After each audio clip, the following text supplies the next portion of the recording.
인천국제공항, 새벽 6시 45분. 안개가 살짝 낀 활주로 너머로 햇빛이 흐릿하게 퍼지고 있었다. 대합실 안은 여느 때처럼 붐볐고 보안 검색대 앞에는 긴 줄이 형성되어 있었다. 서준호는 그 줄 끝에 서 있었다. 그의 오른쪽에는 특수훈련을 받은 탐지견, 진돗개 코미가 앉아 있었다. 흰 털에 검은 반점이 있는 녀석은 고요했고 눈빛은 예리했다. 그들은 지난 3년간 수십 건의 마약, 무기 밀수 사건을 함께 해결해낸 짝이었다. 말이 필요 없는 팀워크. 준호는 오늘도 평소처럼 탐지 루틴을 반복하고 있었다. 여권, 얼굴, 표정, 몸짓, 냄새, 집 모든 것이 기준을 통과해야 한다. 하지만 오늘은 뭔가 달랐다. 아니, 코미가 그렇게 말하고 있었다. 오전 7시 정각. 아기 하나를 품에 안은 부부가 검색대를 향해 다가왔다. 남자는 30대 중반쯤, 키가 크고 체격이 좋았으며 얼굴에는 감정이 없었다. 여자는 왜소하고 단정한 인상이었으며 아이를 꼭 껴안고 있었다. 아이는 얇은 회색 담요에 감싸여 있었다. 다음 승객 앞으로 나와주세요. 직원의 안내에 따라 그들은 검색대에 진입했다. 그 순간이었다. 컹. 코미가 짧고 날카롭게 짖었다. 준호는 코미를 돌아보았다. 녀석은 온몸을 고추세우고 아이를 품은 여자를 향해 으르렁거리고 있었다. 코미의 꼬리는 뻣뻣하게 일어서 있었고 눈빛은 사냥감을 겨눈 짐승처럼 변해 있었다. 코미야, 준호가 조용히 말했지만 코미는 멈추지 않았다. 죄송합니다. 아이가 있어서 예민한가 봐요. 남자가 말하며 부인을 감싸 안았다.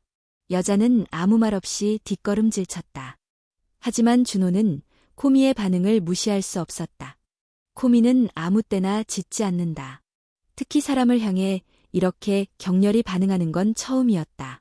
불편하시겠지만 아이의 상태를 잠깐만 확인해도 될까요?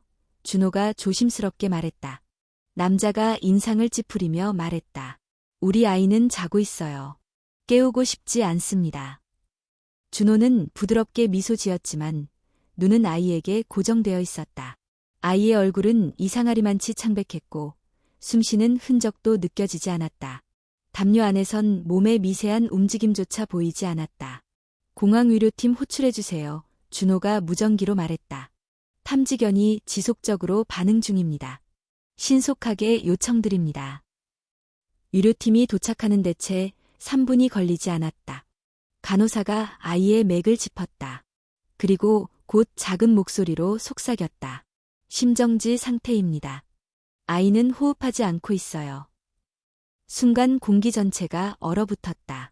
남자는 놀란 얼굴도 없이 눈썹만 살짝 움직였고 여자는 무표정한 얼굴로 고개를 숙였다. 이 아이는 살아있지 않습니다.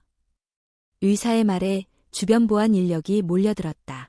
두 사람은 즉시 별도 대기실로 이동되었고 아이는 응급처치실로 옮겨졌다. 준호는 코미에게 조용히 손을 얹었다. 잘했어. 너 아니었으면 아무도 몰랐을 거야. 하지만 사건은 여기서 끝나지 않았다. 이후 조사 결과 두 사람이 제시한 여권은 완벽하게 위조된 것이었다. 사진, 칩, 인쇄 상태까지 모두 고급 장비를 이용해 제작된 것이었고 시스템 조회에서는 실제 존재하는 인물의 정보와 일치했다. 단지 그 인물은 2주 전 일본을 출국한 상태였다. 아이의 정체는 밝혀지지 않았다. 이름도 생년월일도 없었다. 단지 생물학적 신호를 차단당한 채 공항을 빠져나갈 예정이었던 존재였다. 무엇보다 이상했던 건 아이의 몸에서 특정 신경 억제 약물이 검출되었다는 점이었다. 근육을 마비시키고 반응을 차단하는 저용량 정맥 주사. 아이는 깨어 있었지만 울지도 움직이지도 못하는 상태였던 것이다. 그 순간 준호는 알 수 없는 분노와 혼란에 사로잡혔다. 아이는 왜 이런 상태였는가? 위조 여권으로 출국하려 했는가? 그리고 무엇보다도 왜 코미는 그 아이에게 짖었을까? 짐작할 수 없는 불안감이 서서히 마음을 파고들었다. 준호는 머릿속을 정리하며 사건 보고서를 작성했다. 하지만 손끝이 자꾸 멈췄다. 이건 단순한 인신매매 사건이 아니다.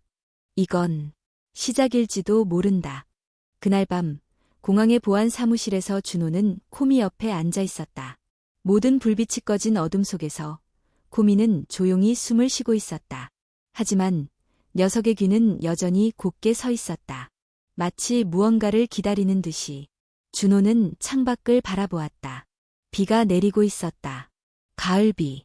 차갑고 조용한 비. 그리고 그 순간 무전기가 조용히 울렸다. 낮게 떨리는 목소리가 들렸다. 서준호 대리님, 추가 보고서에서 이상한 점이 발견됐습니다. 아이의 혈액 정보가 시스템에 등록된 기록이 없습니다. 즉, 이 아이는 대한민국의 어떤 주민등록에도 존재하지 않습니다. 준호는 눈을 감았다. 그럼에도 코미는 그 존재하지 않는 아이에게 짖었다. 다음 날 그는 명함 한 장을 꺼냈다. 전주시 아동복지센터 담당자 조선영. 여기서부터 시작이다. 진짜 질문은 지금부터다. 이 아이는 어디서 왔는가? 그리고 이건 단 하나뿐인 사건인가? 전주시 외곽, 오래된 건물 하나가 안개 속의 모습을 드러냈다. 전주시 아동복지센터. 페인트가 벗겨지고 울퉁불퉁한 담장이 시간을 말해주는 듯했다. 서준호는 건물 앞에 섰다. 그의 옆에는 다시 회복한 코미가 조용히 앉아 있었다. 상처 부위는 아직 붕대로 감겨 있었지만 녀석의 눈빛은 예전 그대로였다. 건물 내부는 조용했고 약간의 소독약 냄새와 낡은 나무 냄새가 섞여 있었다. 카운터 뒤에 앉아있던 여성이 고개를 들고 말했다. 도와드릴까요? 서울 인천공항 보안국에서 나왔습니다. 서준호입니다. 그는 신분증을 보여주며 조심스럽게 말했다. 며칠 전 공항에서 신원 미상의 유아가 발견되었습니다. 아이의 신분을 확인하기 위해 이 센터에 관련된 아동 목록을 확인하고 싶습니다. 여성은 잠시 당황한 듯 보였지만 곧 미소 지으며 말했다. 아, 저희 센터 아이들의 개인정보는 보호 대상이라 함부로 공유할 수 없습니다. 준호는 코미를 바라보았다. 코미는 주변을 천천히 걷기 시작했고 특정 복도로 향해 발걸음을 옮겼다. 그 뒤를 따라가던 준호는 조용히 말했다. 이건 단순한 조회가 아닙니다. 한 아이가 아무런 신분도 없이 약물에 노출된 채 밀반출될 뻔했습니다. 그 아이의 생존 여부조차 장담할 수 없는 상태였습니다. 이게 단 한 번의 실수가 아니었다면요? 여성의 표정이 굳어졌다. 따라오세요.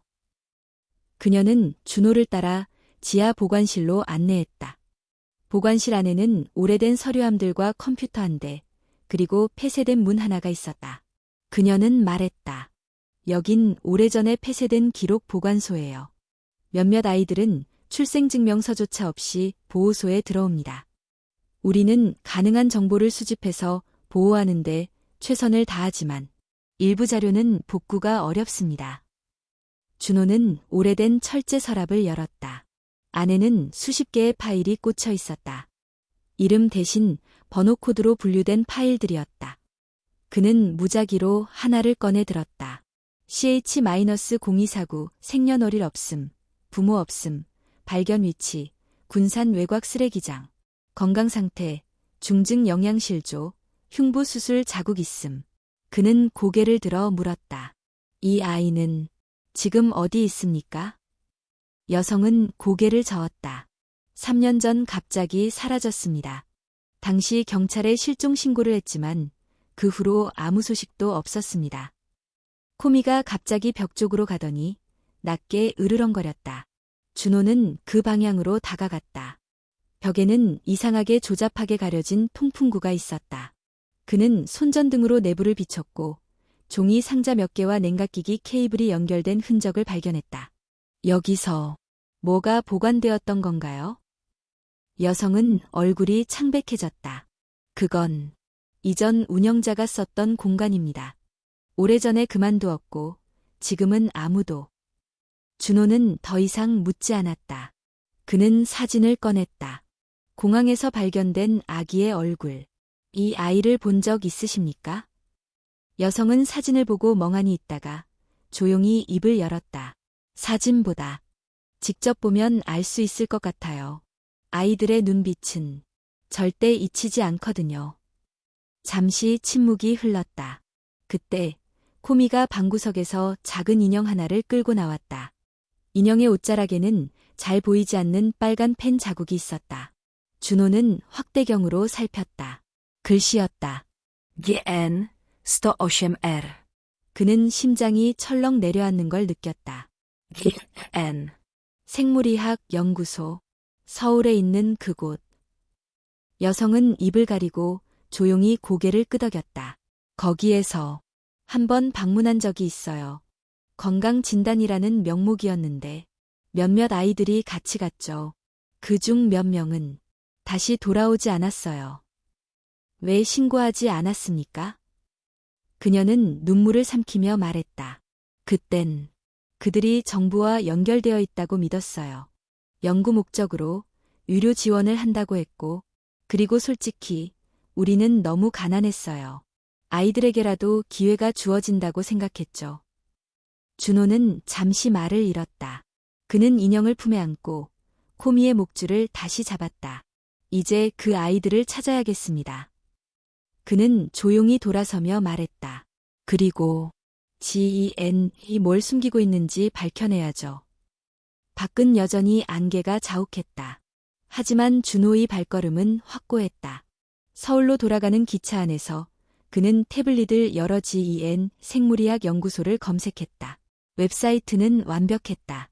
연구성과 국제협력, 장학 프로그램. 하지만 그 모든 것 아래 뭔가가 숨겨져 있었다. 그는 코미에게 속삭였다. 너는 냄새로 진실을 찾아. 나는 증거로 그것을 드러낼게. 차창 너머로 지나가는 가을 들판이 흔들렸다. 그리고 어딘가 또 다른 아이가 조용히 울고 있을지도 몰랐다. 세상에 존재하지 않는, 하지만 누군가의 전부였던 아이. 서울, 송파구. GEN 생물의학연구소는 한강 남쪽의 신도심 중심부에 위치한 첨단 시설이었다. 외부에서 보기에는 모든 것이 합법 그 자체였다. 깨끗한 유리 건물, 전자보안 시스템, 정문에는 국가생명과학 우수기관 인증 현판이 붙어 있었다. 서준호는 건물 근처에 도착했지만 정문으로 들어가지 않았다. 대신 그는 GEN의 물류창고 분소가 위치한 경기 고양시 외곽의 한 지점으로 향했다. 지난 이틀 동안 확보한 단서들, 공항아기, 전주 보호소의 아이들, 인형에 남겨진 코드 108R 모두 이곳과 연결되어 있었다. 밤 10시, 차량 통행이 드문 산업단지 안, 회색 벽으로 둘러싸인 단층 건물.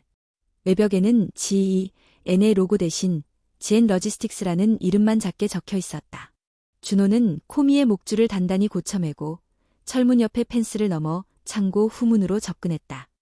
사전에 해킹팀을 통해 입수한 보안카드 복제본을 이용해 문을 열었다. 내부는 차갑고 정적이었다. 형광등 불빛 아래 수십 개의 철제 보관함이 규칙적으로 배열되어 있었다. 각 보관함에는 숫자 코드가 붙어 있었고 어떤 곳은 전원 표시 등이 깜빡이고 있었다. 코미가 낮게 으르렁거리기 시작했다. 준호는 손전등을 켜고 조심스럽게 공간을 둘러보았다. 그때 딸까 뒤쪽에서 무언가 움직이는 소리가 들렸다. 준호는 본능적으로 몸을 낮추며 어둠 속으로 숨었다. 잠시 후 2명의 남성이 들어왔다. 검은 유니폼, 무표정한 얼굴. 한 명은 바코드 리더기를 들고 있었고 다른 하나는 메디컬 캐리어를 끌고 있었다. 108R, 111리터, 그리고 105B. 모두 내일 오전 출고 예정. 냉각 온도 -18도 유지 확인됐습니다. 그들은 문을 열고 각각의 저장고 안을 점검했다. 그리고 철제 보관함 중 하나를 열었을 때 준호는 자신의 눈을 의심했다. 그 안에는 사람이 누워 있었다. 정확히 말하자면 어린 아이였다. 의료용 절연포에 감싸여 있었고 얇은 관이 연결된 채로 움직임이 거의 없었다. 눈은 떠 있었지만 초점이 없었다. 입에서는 작은 숨결만이 나왔다. 마취 완전 유지. 반응 없음. 호흡 억제 유지 시간 9시간 30분. 수치 정상. 준호의 손이 떨렸다. 그는 녹음기를 켜고 가능한 한 조용히 장면을 기록했다. 코미는 낮게 숨을 쉬며 움직이지 않았다. 그러나 녀석의 귀는 앞으로 쫑긋 솟아 있었다. 바로 그때 또 다른 문이 열리고 세 번째 인물이 들어왔다. 흰색 가운, 장갑을 낀 손, 그리고 얼굴을 가린 마스크. 그는 조용히 다가가 한 아이의 목덜미를 만졌다. 혈관 반응. 약하다. 재선별 필요. 이 아이는 그러고는 아이의 보관번호가 적힌 태그를 제거했다. 그 의미는 명확했다. 그 아이는 이제 이용 가치가 없다는 판단이었다. 그 순간 코미가 갑자기 몸을 튕겼다. 준호가 미쳐 말리기 전에 코미는 어둠 속에서 달려나갔다. 뭐야, 저건? 걔가 왜 여기에? 순식간에 공간이 아수라장이 되었다. 준호는 어쩔 수 없이 모습을 드러내고 소리쳤다. 인천공항 보안국. 모두 움직이지 마. 그는 총을 꺼내 겨눴지만 상대는 이미 대비되어 있었다. 세 사람 중 2명이 재빨리 벽 쪽 비상구로 도망쳤고 남은 1명은 금속 트롤리로 코미를 밀쳐냈다. 코미가 밀려나며 벽에 부딪혔지만 다시 일어나 으르렁거렸다. 준호는 곧장 아이들에게 달려가 보관함을 열었다. 괜찮아. 이제 괜찮아.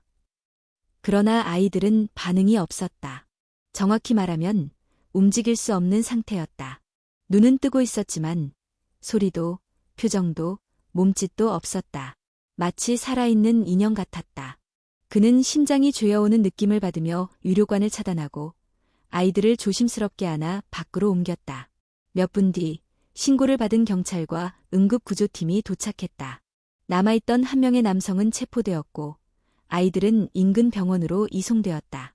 조사 결과 그 창고는 GEN 본사와 공식적으로 아무런 관련이 없는 외주 물류센터로 등록되어 있었다. 보관된 장비도 대부분 합법적인 의료용 냉동기기로 위장되어 있었다. 그러나 준호가 확보한 영상, 사진, 녹음 파일은 그것이 가장 정교한 가면에 불과하다는 것을 증명해주고 있었다. 며칠 후 준호는 내부 보고서를 정리해 본부에 제출했다. 그리고 며칠을 기다렸지만 어떤 응답도 돌아오지 않았다. 그는 이상함을 느끼고 다시 시스템에 접속했다.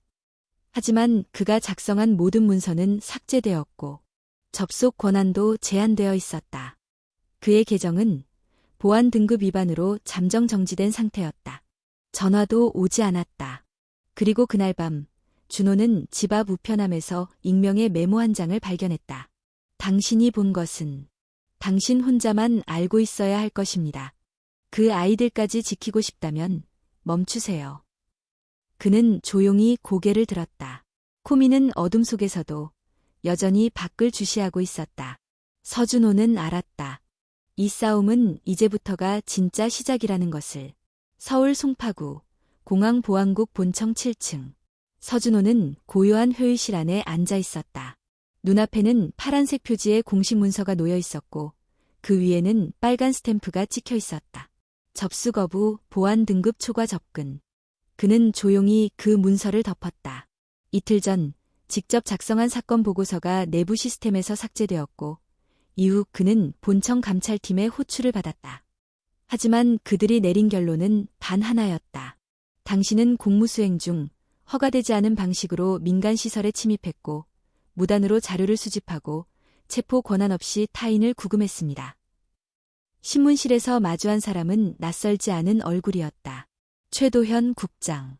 인천공항 보안국의 수장이자 서준호의 직속 상관이었다. 준호야. 그가 고개를 끄덕이며 말했다. 내가 무슨 마음으로 그랬는지 안다. 하지만 이건 선을 넘은 일이야. 아이들이 죽어가고 있었습니다. 그들은 상품처럼 창고에 보관되고 있었어요. 살아있는 채로. 그것도 무의식 상태로요. 준호의 목소리는 낮았지만 단호했다. 최 국장은 침묵하다가 서류 한 장을 꺼내 그의 앞에 놓았다. 거기에는 직무정지 통보서라는 제목이 적혀 있었다. 현재 너는 내부 감사 대상으로 지정되었고 모든 시스템 접근 권한은 회수되었어. 그리고 이번 사건 관련 자료는 외부 감찰기관으로 이관됐어. 그게 무슨 뜻입니까? 그 자료들은 제가 직접 확보한 증거입니다. 그렇기 때문에 너는 더 이상 관여할 수 없어. 이건 이제 우리 손을 떠난 일이야. 준호는 서류를 바라보다가 천천히 고개를 들었다. 정말 우리 손을 떠난 건가요?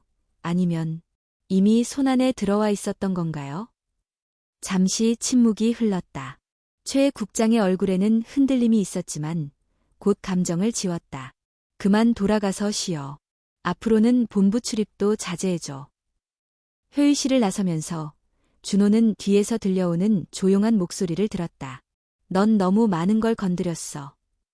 그날 밤 준호는 혼자 사무실 책상을 정리했다. 다른 동료들은 고개를 숙였고 누구도 말을 걸지 않았다. 코미는 출입이 금지된 상태였다. 그는 더 이상 공식적인 수사 권한이 없는 민간인이 되었다. 하지만 그의 손에는 여전히 USB 하나가 남아 있었다. 그 안에는 창고에서 확보한 GEN, 내부 운영 파일 일부가 담겨 있었다. 그는 복제본을 만들어 두었고 그중 일부는 외부 보안 서버에 업로드한 상태였다.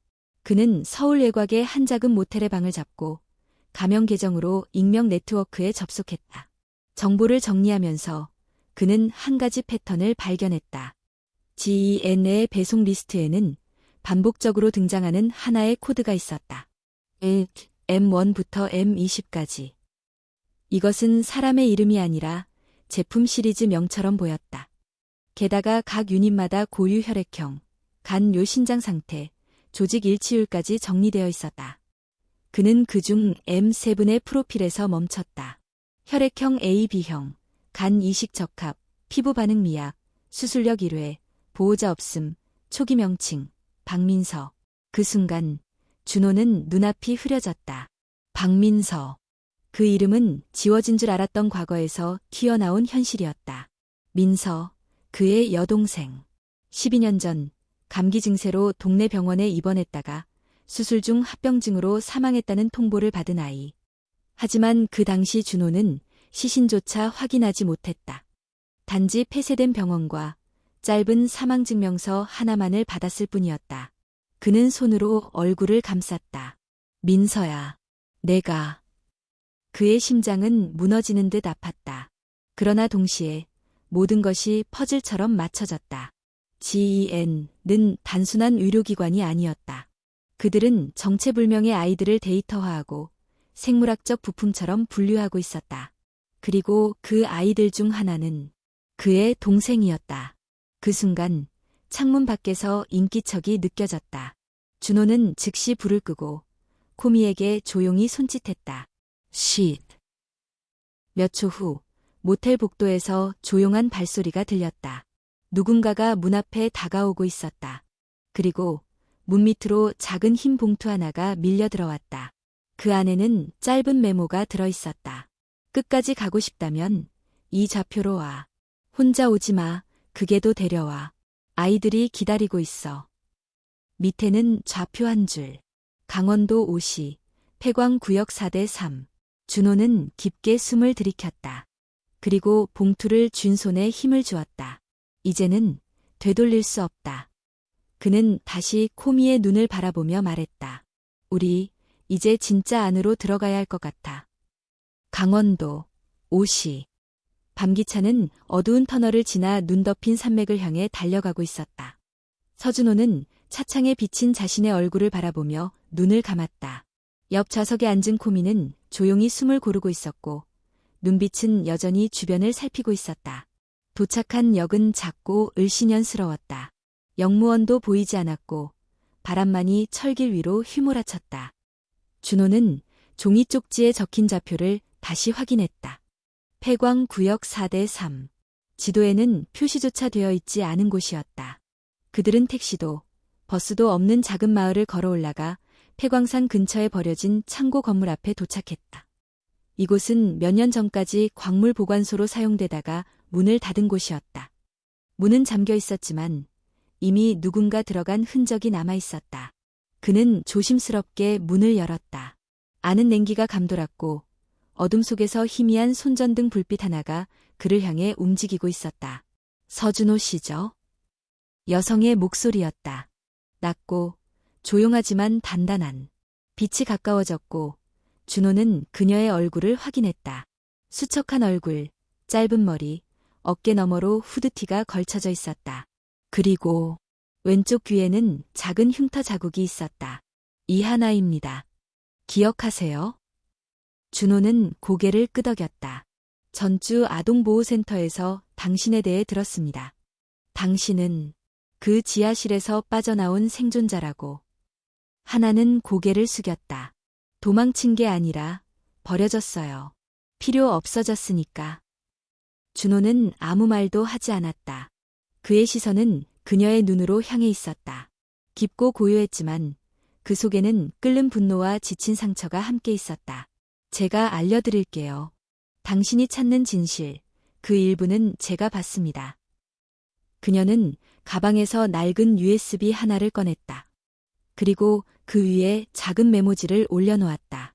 이건 제가 거기서 나오기 전 몰래 복사해온 데이터예요.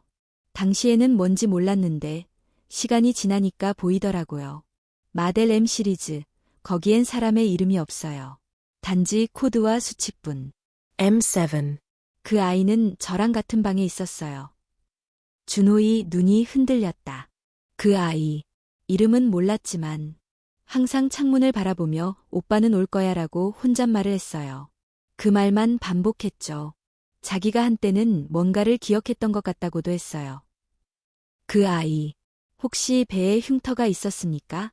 수술 자국 같은. 하나는 잠시 멈췄다가 고개를 끄덕였다. 있었어요. 왼쪽 아랫배. 작지만 깊은 흉터. 다른 아이들과 달랐어요. 감정 표현도 조금 있었고, 밤에는 혼자 웅크려서 울기도 했죠. 준호는 천천히 숨을 내쉬었다. 목구멍이 메이고 가슴이 조여왔다. 이제 그는 거에 확신할 수 있었다. 그 아이는 박민서였다. 12년 전 병원에서 사망한 줄 알았던 그의 여동생. 그녀는 죽지 않았다. 단지 삭제되었을 뿐이었다. 하나는 조용히 말했다. 그 아이는 실험군 중 유일하게 인지 반응이 유지된 케이스였어요. 그래서 그들은 그녀를 M7으로 분류하고 장기 적합도와 뇌 반응을 분석하는 별도 유닛으로 격리했죠. 그럼 지금은 어디에 있습니까? 모르겠어요. 저를 옮기던 날, 그녀는 검은 승합차에 실려 나갔어요. 그 후로는 아무 정보도 없어요. 준호는 눈을 감았다. 숨소리조차 무겁게 내려앉았다. 코미는 조용히 그의 옆에 다가와 앉았다. 서준호 씨. 하나는 다시 입을 열었다. 이 싸움, 당신 혼자서는 못해요. 그들은 생각보다 커요. 그리고 이미 위까지 연결되어 있어요. 그래도 멈출 수 없습니다. 그 아이들이 지금도 어딘가에서 살아서 고통받고 있을 테니까요.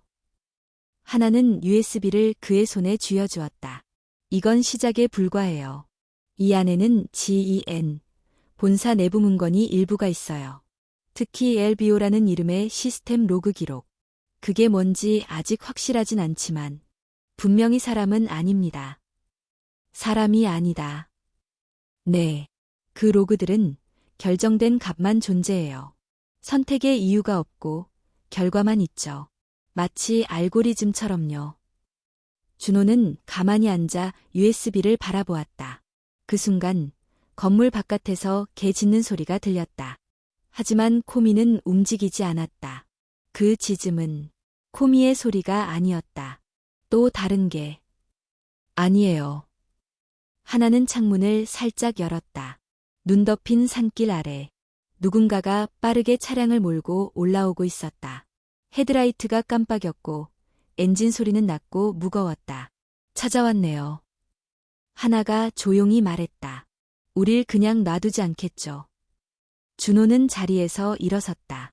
USB를 안쪽 주머니에 넣고 코미의 목줄을 고쳐매며 말했다. 이제부터는 우리도 숨지 않겠습니다. 그 아이들 대신 우리가 기억할 겁니다. 그리고 지킬 겁니다. 눈보라가 조금씩 세차게 몰아쳤다. 폐광 건물의 철문이 바람에 흔들리고 멀리서 경적 소리가 한 번 울렸다. 사냥이 시작되고 있었다. 서준호는 문득 깨달았다. 이 싸움은 더 이상 인간 대 인간의 문제가 아니었다. 폐광 건물 밖 SUV 차량이 급정거하며 불빛을 깜빡였다. 창문이 내려가자 검은 복장의 남자 셋이 빠르게 내렸다. 그들은 총기를 소지하고 있었고 동작은 군사훈련을 받은 자들처럼 정밀했다. 뒤쪽 출구로 하나가 짧게 말하며 벽장을 열었다. 철제 뚜껑 아래로 연결된 비상 탈출 통로가 드러났다. 코미 먼저. 준호가 손짓하자 코미는 주저없이 통로로 뛰어들었다. 그 뒤를 따라 준호와 하나도 몸을 숙이고 빠져나갔다. 몇 분 후 건물 안에서는 유리창이 깨지는 소리와 무전기의 잡음이 섞여 들려왔다.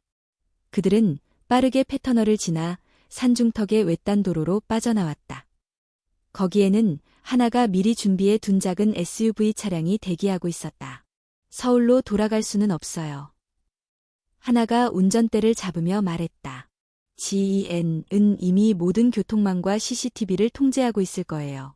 저희는 지금 고위 정보 유출자로 분류됐을 겁니다. 그럼 어디로 가는 거죠? 대전. 거기 있는 친구가 우리를 도와줄 수 있어요. 그리고 일부에 대한 더 많은 정보를 갖고 있어요. 약 3시간 후 그들은 대전 외곽의 한 폐쇄형 데이터 센터 건물에 도착했다. 건물 내부는 방음 처리되어 있었고 구형 서버들이 이곳저곳에 쌓여 있었다. 곧 작은 체구의 안경을 쓴 청년이 그들을 맞이했다. 이준호 씨, 맞죠? 그는 긴장한 얼굴로 악수를 청했다. 전 김세혁입니다. 하나 씨와는 예전에 GEN 연구소 시스템 분석 프로젝트에서 만났어요. 그 후 도망쳐 나왔죠. LBO를 직접 접속했던 경험이 있습니다. 아르보. 그게 정확히 뭡니까? 준호가 물었다. 세혁은 화면을 켜며 설명을 시작했다. Arvo는 Artificial Responsive Viability Operatore 액자입니다. 말 그대로 생체 반응성을 기준으로 생명 가치를 계산하는 알고리즘이에요. GEN은 일부에게 의료자원 분배와 장기 매칭 결정을 맡겼죠.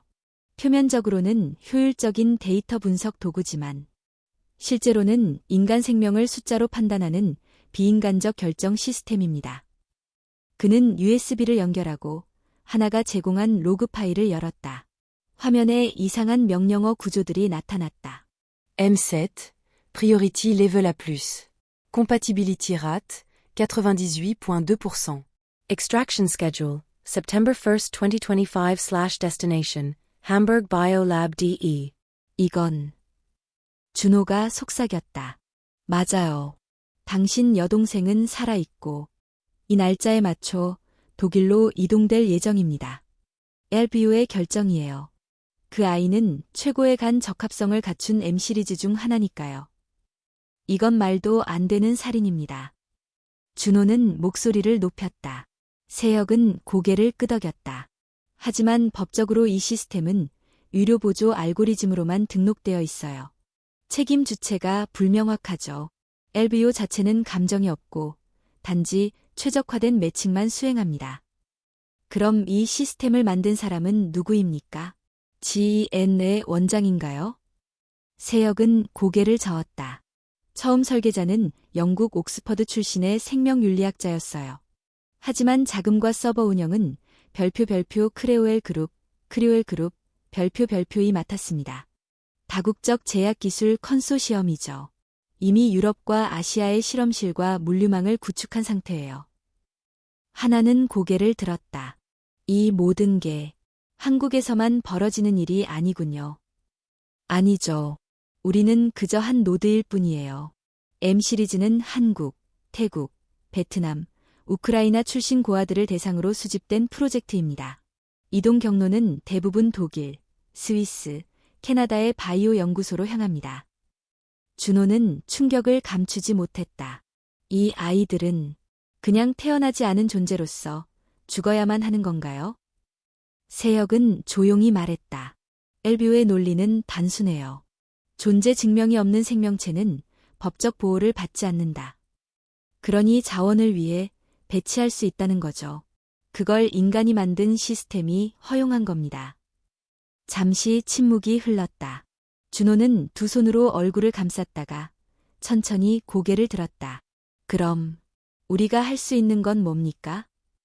LBO의 핵심 서버는 현재 GEN 서울 본사 내부에 있고 원격 접속이 불가능해요. 우리가 가진 로그 파일은 단편일 뿐. 실시간 데이터를 확보하고 결정 알고리즘을 공개해야 사회적 반응을 끌어낼 수 있어요. 하나는 고개를 끄덕였다. 그럼 다음 목표는 분명하네요. 준호는 단호히 말했다. GEN 본사에 들어간다. M7을 구하고 LBO를 꺼낸다. 세혁은 마지막으로 한 가지 경고를 덧붙였다. 단, 조심하세요. LBO는 이미 당신들을 위험 변수로 인식했어요. 당신과 코미, 하나 씨 모두 제거 우선 순위 대상입니다. 그 순간 코미가 귀를 세우고 낮게 으르렁거렸다.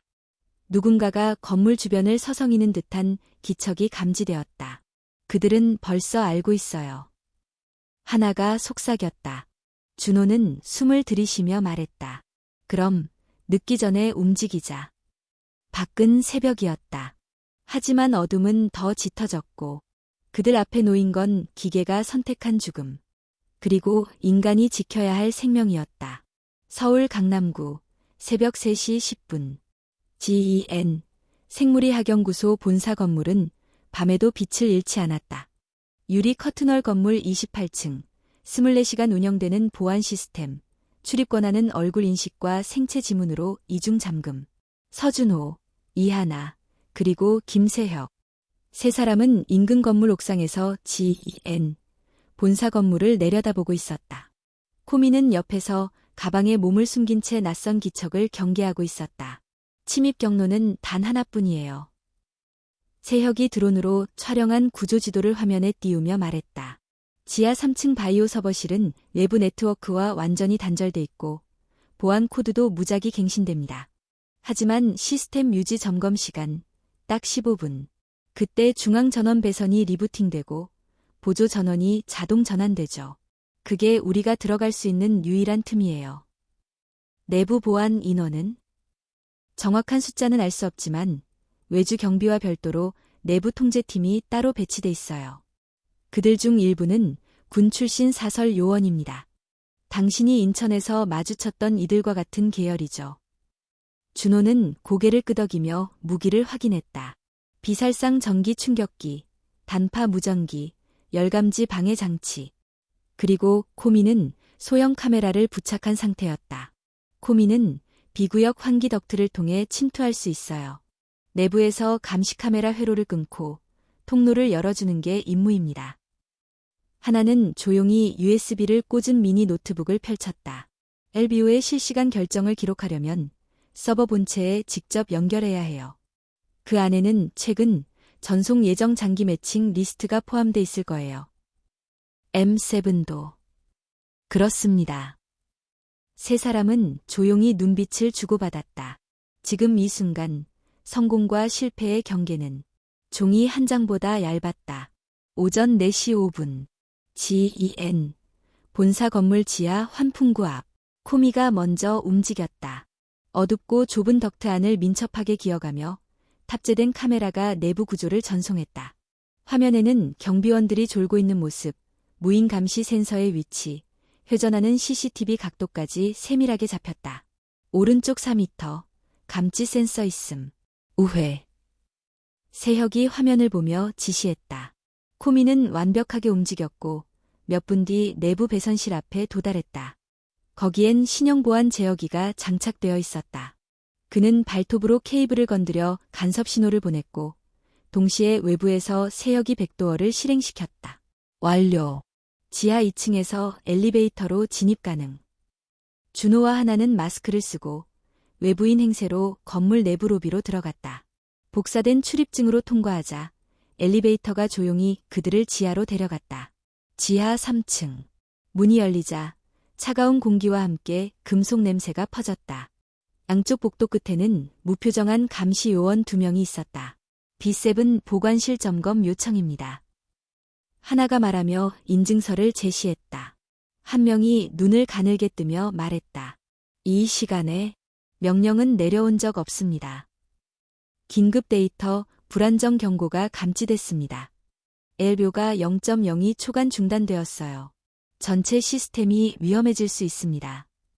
짧은 정적. 요원은 무전기로 본부에 확인을 요청했고 몇 초 후 조용히 고개를 끄덕였다. 승인됐습니다. 기한은 10분입니다. 그들은 보관실 안으로 들어갔다. 조명이 켜지자 수많은 캡슐형 생체 보관기기가 줄지어 나타났다. 각 기기에는 코드명이 적혀 있었고 내부에는 호흡 마스크를 쓴 아이들이 누워 있었다. 하나는 떨리는 손으로 목록을 검색했다. 여기 있어요. M7. 캡슐 218B. 혈중 산소량 97.6%. 수면 유도제 투입 완료 상태. 출고일. 오늘 밤. 그 순간 ARVO 서버가 있는 별도 공간으로 향한 문이 열렸다. 준호는 숨을 들이쉬고 안으로 들어갔다. 거기에는 거대한 유리관 안에 서버 메인 코어가 있었고 벽면에는 불빛이 계속 깜빡이고 있었다. 그는 USB를 단자에 꽂았다. LBO의 로그가 빠르게 뜨기 시작했다. M7 status. FIFOR extraction. Extraction location. Hamburg Bio-Unicé. Estimated time. 2100 hours. 그는 화면을 스크롤하다가 뜻밖의 메시지를 발견했다. Subject M7. Cognitive Override Protocol. Active. Emotional suppression level. 85%. Memory lock status. Partial. Subject retains OPA keyword. 준호의 손이 멈췄다. 그녀는 아직 기억하고 있어.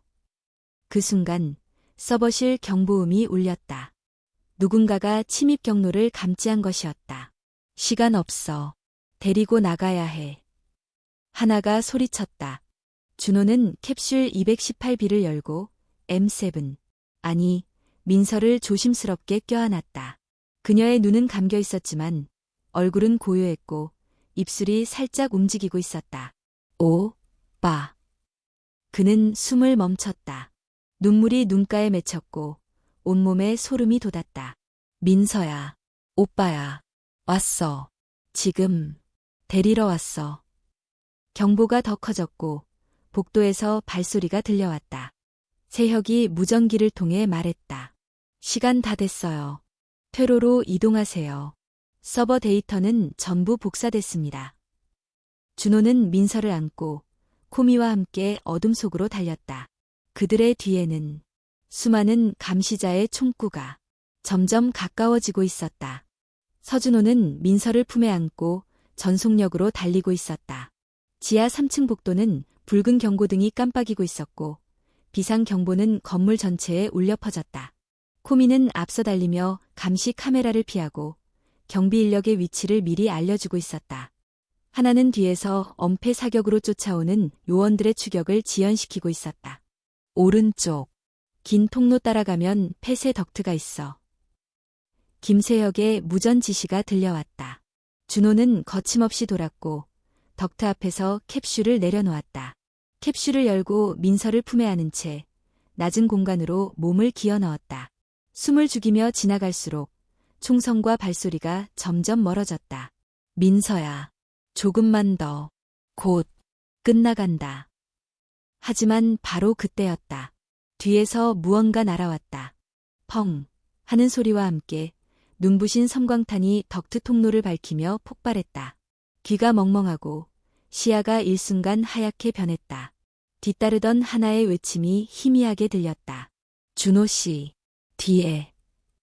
그리고 다음 순간 총성이 울렸다. 탄환 하나가 덕트 벽에 튕기며 스치는 소리. 코미가 날카롭게 짖으며 돌아섰고 한 요원이 덕트 끝에 총을 겨누고 있었다. 내려놔. 그 아이는 우리 자산이야. 서준호는 민서를 더 꼭 끌어안았다. 눈이 돌아온 순간 그는 순식간에 허리에서 전기 충격기를 꺼내 요원의 손목을 강타했다. 요원이 비명을 지르며 뒤로 넘어졌고 준호는 그 사이를 뚫고 덕트를 빠져나왔다. 밖은 지하 주차장이었다. 비상 전력이 작동 중이라 조명은 어둡고 깜빡였다. 차량 한 대가 엔진을 켜고 기다리고 있었다. 운전석에는 김세혁이 앉아 있었다. 어서 타요. 준호는 뒷좌석 문을 열고 민서를 눕혔고 코미가 따라 뛰어올랐다. 하나도 뒤이어 도착했고 차는 즉시 출발했다. 서버 데이터 확보됐어? 준호가 숨을 고르며 물었다. 전부. M7 관련 결정 파일, LVO 알고리즘 명령체계, 출고 일정, 주요 인물 명단까지 다 있어. 세혁의 목소리는 차분했지만 어딘가 차가웠다. 그 순간 준호는 뭔가 이상함을 느꼈다. 근데 어떻게 우리가 탈출할 경로를 그렇게 정확히 알았지? 뭐? 너, 우리가 가기 전엔 GEN 내부 구조를 완전히 모르고 있었잖아. 그런데 비상구 위치, 보안 인력 교대 시간까지 너무 정확했어. 세혁은 미세하게 고개를 돌렸다. 그리고 웃었다. 맞아. 몰랐지. 적어도 너희한테는 그렇게 말했어야 했으니까. 하나가 곧장 권총을 꺼내 들었다. 설명해. 너희는 GEN을 무너뜨릴 수 없어. 하지만 난 그 내부에 있었고 지금도 연결돼 있어. 난 선택한 거야. 데이터를 넘기는 대신 살아남는 쪽을. 준호의 눈이 매서워졌다. 그럼 우리한테 협력한 것도 모두 거래였던 건가? 맞아. 너희는 ARVO의 허점을 노렸고 난 그걸 이용했지. 이제 이 데이터는 독일로 넘어가. 난 그 대가로 새 이름과 새 삶을 얻게 되는 거고. 하나는 바로 방아쇠에 손을 댔다. 멈춰. 지금 차 세워. 차를 세우면 우리 셋 다 죽어. 그들은 이미 쫓아오고 있어. 너희가 살아나가고 싶다면 내 방식대로 따라야 해. 준호는 민서를 바라보았다. 그녀는 여전히 의식이 없었지만 눈썹이 살짝 떨리고 있었다. 너희 같은 놈들 때문에 아이들이 물건이 된 거야. 그럼 내가 뭐가 다르지? 너도 결국 복수를 원한 거잖아. 정의, 진실. 그걸로 누굴 살릴 수 있는데? 차 안의 공기가 얼어붙었다. 준호는 고개를 돌리고 조용히 말했다. 멈춰. 뭐? 멈추라고. 지금 당장. 세혁이 대답하려는 순간 코미가 날카롭게 짖으며 그의 팔을 물었다. 악. 차는 급브레이크와 함께 도로 옆에 멈췄고 준호는 차 문을 열고 세혁을 끌어냈다. 하나는 바로 차 문을 닫고 권총으로 그를 겨눴다. 내가 가진 USB 내려놔. 세혁은 입술을 깨물다가 조용히 USB를 꺼내 땅에 던졌다.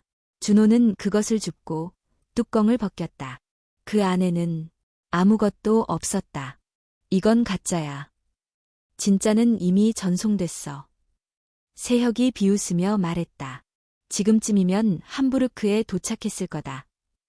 준호는 조용히 다가가 그의 얼굴을 바라보았다.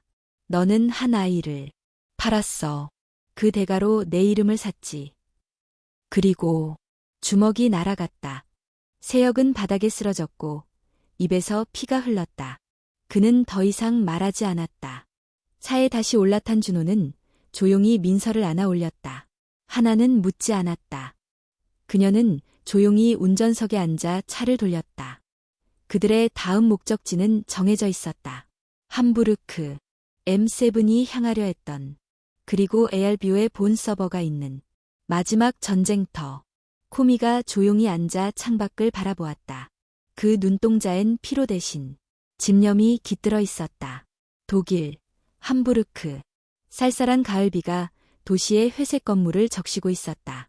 서준호는 유럽형 모자를 눌러쓰고 가짜 신분증을 제시하며 이민국의 시선을 조용히 통과했다. 옆에는 하나가, 그리고 트랜스포터 케이지 안에는 코미가 얌전히 앉아 있었다. 3일 전 그들은 부산에서 작은 화물선을 타고 중국을 경유해 헬싱키로 들어왔다. 정규 루트는 불가능했다. 김세혁의 배신 이후 GEN 네트워크는 국제 경보 레벨로 그들을 지목했다. 함부르크 도심 외곽, 엘베강을 따라 위치한 오래된 산업지구. 표면적으로는 바이오 물류 창고 단지로 등록된 바이오유니트 C가 그들의 목적지였다. M7, 민서가 옮겨졌고 LBO의 물리적 코어가 설치된 것으로 알려진 장소였다. 이 건물 내부는 완전히 자동화되어 있어요. 하나가 말하며 드론 사진을 꺼냈다. 직원 출입은 제한적이고 대부분 엘비오의 명령에 따라 작동하는 무인 시스템이죠. 그럼 감시 주체가 사람이 아니라 AI란 말이지. 준호는 낮게 중얼였다. 한치의 감정도 없이 판단만으로 움직이는 존재. 그는 여권 가방을 열어 안에 숨겨둔 소형 EMP 장치를 꺼냈다. 전원 분배실 근처에 이걸 터뜨리면 최소 7초간 내부 회선이 멈춰. 그 사이 서버실로 진입한다. 그들은 새벽 2시를 선택했다. 전력 수요가 최소로 줄어드는 시간, 보조 전원이 대기 모드로 전환되는 시점, EMP가 터지고 외곽 경보가 울리기 직전. 그들은 지하 측면 출입구를 통해 진입했다. 벽면에는 센서가 깜빡였고 내부 온도는 섭씨 16도로 일정하게 유지되고 있었다. 각 방마다 수십 개의 생체 보관 캡슐이 줄지어 있었고 모든 장치는 ARVO의 지시에 따라 유기적으로 움직이고 있었다. 코미가 가장 먼저 반응했다. 그녀는 낮게 짖더니 한 방을 향해 곧장 뛰어갔다. 민서야. 준호는 따라 들어갔다. 그리고 그곳에서 그녀를 다시 마주했다. 캡슐 안, 눈을 감고 고요히 누워있는 소녀. 산소 마스크, 뇌파 측정기, 얇은 수액줄. 심박수는 안정적이었고 호흡은 규칙적이었다. 그는 진동하는 손으로 조작판을 해제했다. 오빠야, 민서야, 들리니? 눈꺼풀이 살짝 떨렸다. 순간 그녀의 입술이 미세하게 움직였다. 오, 빠. 하지만 동시에 경고음이 울렸다. ARVO는 캡슐의 상태 변화를 즉시 인지했고 시스템이 자동적으로 외부 방어 모드를 가동했다. 방 전체가 붉은 조명으로 변했고 천장에서는 감시용 무인 드론들이 작동을 시작했다. 시간 없어. 민서를 데리고 나가. 하나가 소리쳤다. 그녀는 포털 쪽을 향해 EMP의 잔류 전류를 방출하며 드론의 센서를 교란했다. 준호는 민서를 안고 서버실로 돌진했다. ARVO를 꺼야 돼. 지금 당장. 서버실은 반투명 유리벽으로 둘러싸여 있었고 그 중심에 거대한 코어 장치가 회전하고 있었다.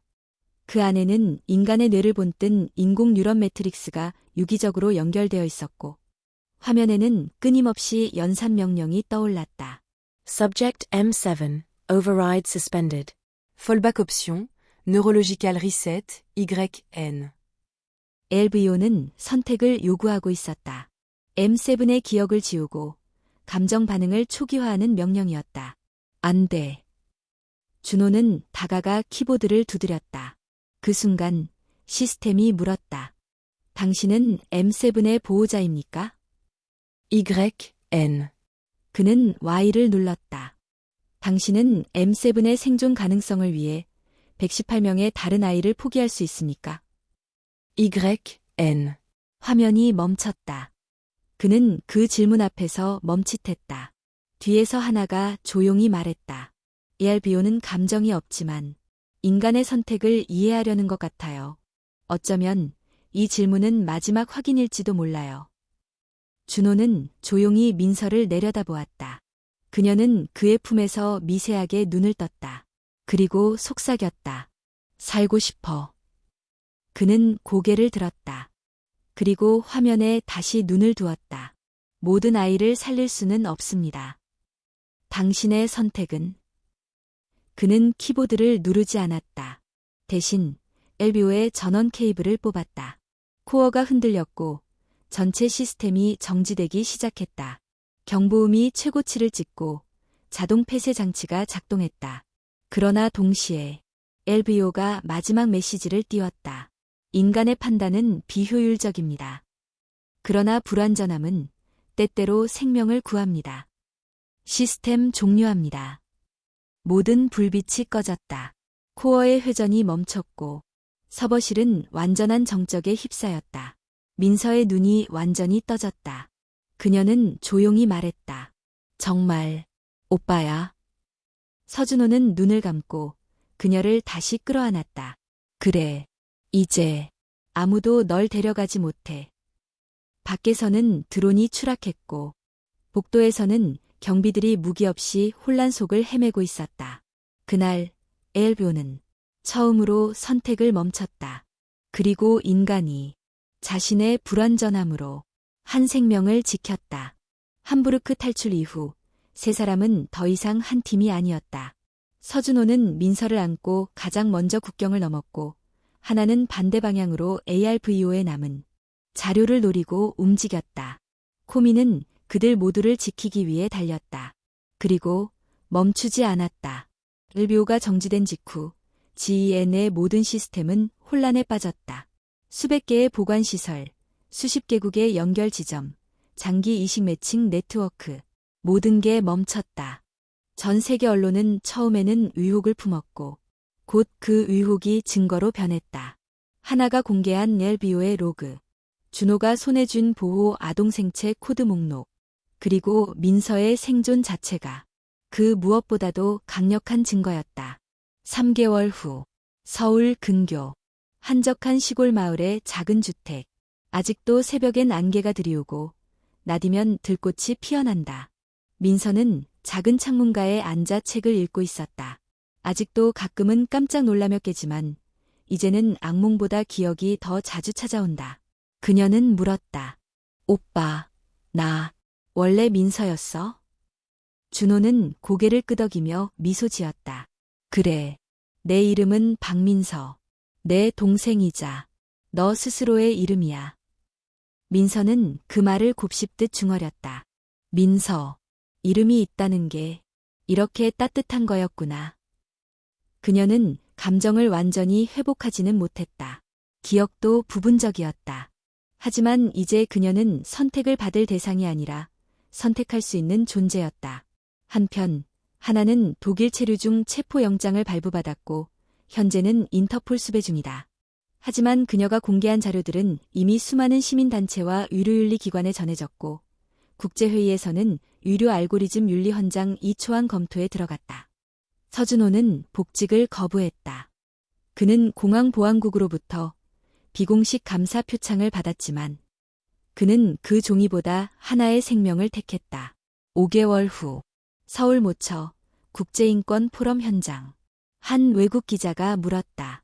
당신은 왜 모든 것을 걸고 그 아이를 구했습니까?